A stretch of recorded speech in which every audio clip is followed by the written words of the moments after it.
एक लंबे समय पहले एक गांव में चंद्रैया और शकुंतला नामक पति पत्नी रहते थे। वो दोनों लालची स्वभाव के थे। चंद्रैया बहुत सारे भैंसों को पालते उनका दूध उस गांव वासियों को बेचता था। उस सारे गांव में सिर्फ चंद्रैया दूध बेचता था और वो दूध में बहुत सारा पानी मिलाकर बेचता था।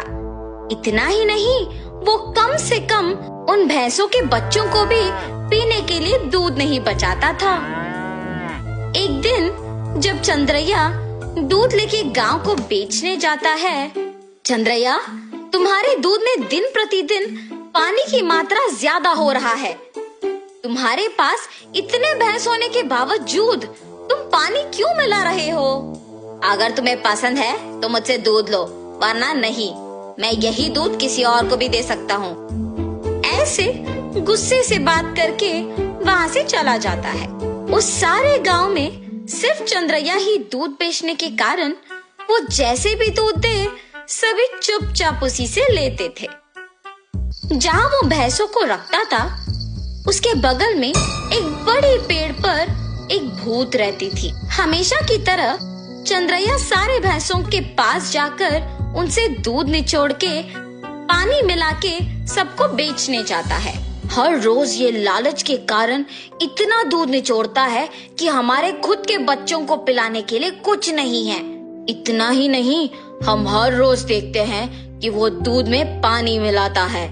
हम बचपन से उसी के पास बड़े हुए हैं, इसलिए हम कुछ नहीं कर पा रहे हैं, लेकिन हमें उसे एक सबक सिखाना ही होगा। ऐसे आपस में बात करते रहते हैं। जब वहाँ की भूत उनकी बातें सुनकर सोचती है, हर रोज इन भैंसों की दुखी बातें मैं नहीं सुन पा रही हूँ, और इतना ही नहीं, इस आदमी के दूध में पानी मिलाने के कारण गांव वाले भी दुखी हो रहे हैं। इन भैंसों की सहायता से ही इस आदमी को सुधारना होगा। ऐसे सोचकर वो भूत उन भैंसों के पास आती है। तब मैंने तुम सब की बातें सुनी है।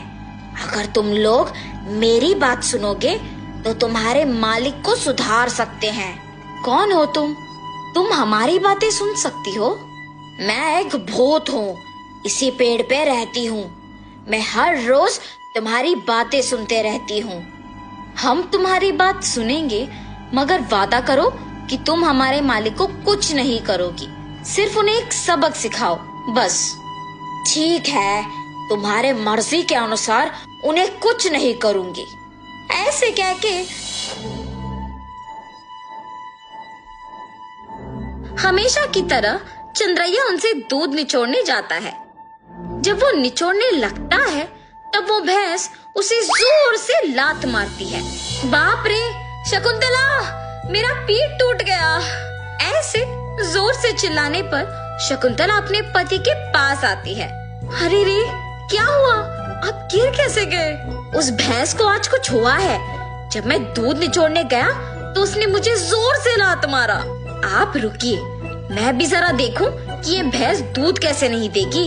ऐसे कह के शकुंतला उस भैंस से दूध निचोड़ने की कोशिश करती है, और उस भैंस ने शकुंतला को भी उसके पति के ही तरह जोर से लात मारती है। तुरंत उनके बच्चे ही सारे दूध पी जाना देख पति पत्नी कुछ नहीं कर पाते हैं, सिवाय उनको देखना। अरे रे, सारा दूध सिर्फ ये बच्चे पी रहे हैं, कुछ तो कीजिए। आज के लिए हम कुछ नहीं कर सकते हैं, शाम को वापस आएंगे दूध निचोड़ने। ये फैसला करके वहाँ से चले जाते हैं। शाम को जब दोनों वापस दूध निचोड़ने जाते हैं, तो सुबह की ही तरह वो भैंस उन दोनों को लात मारती है। ये देख पति पत्नी दोनों डर के मारे घर चले जाते हैं। ऐसे कुछ दिनों तक भैंस उन्हें दूध निचोड़ने नहीं देती है और सारा दूध सिर्फ अपने बच्चों को पिलाती है। सुनिए, कम से कम हमारे उपयोग के लिए तो दूध निचोड़ के आइए ना। बाप रे, हम अगर इस गांव में भी दूध नहीं दे पा रहे हैं तो भी ठीक है, मैं तो उस भैंसों के पास नहीं जाऊंगा। वहाँ के भैंसों में से एक को कुछ तो हुआ है, इसीलिए हमें दूध निचोड़ने नहीं दे रही है और सिर्फ उसके बच्चों को दूध पिला रही है।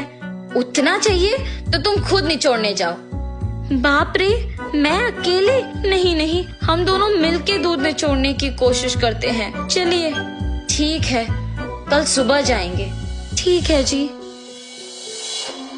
भैंसों के पास जाते हैं। शकुंतला, पहले तुम जाओ। ऐसे कहने पर शकुंतला उन भैंसों के पास जाके दूध निचोड़ने की कोशिश करती है। जब वो निचोड़ने की प्रयत्न करती है तो वो भैंस जोर से लात मारती है। बिना दूध दिए अपनी पत्नी को लात मारने के कारण चंद्रैया को गुस्सा आता है और वो एक डंडे से भैंस को मारने लगता है। मेरी पत्नी को दूध निचोड़ने नहीं दोगे तुम? हाँ? ऐसे कहते हुए जोर जोर से मारता है, मगर उस भैंस की जगह चंद्रैया खुद पिटता है और इसी कारण उस भैंस को मारना बंद कर देता है।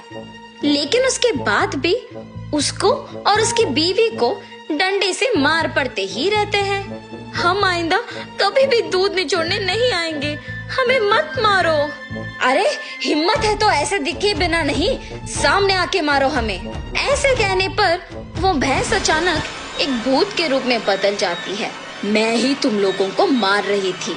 सिर्फ कुछ दिन दूध ना ले पाने के कारण और घर पे दूध ना होने के कारण गुस्सा होके तुम इस भैंस को मारने चले आए, तो फिर कुछ सालों से जो तुम सारे दूध को उनके बच्चों के लिए बचाए बिना ही ले जाके बेचने पर इन भैंसों को कितना बुरा लग रहा होगा।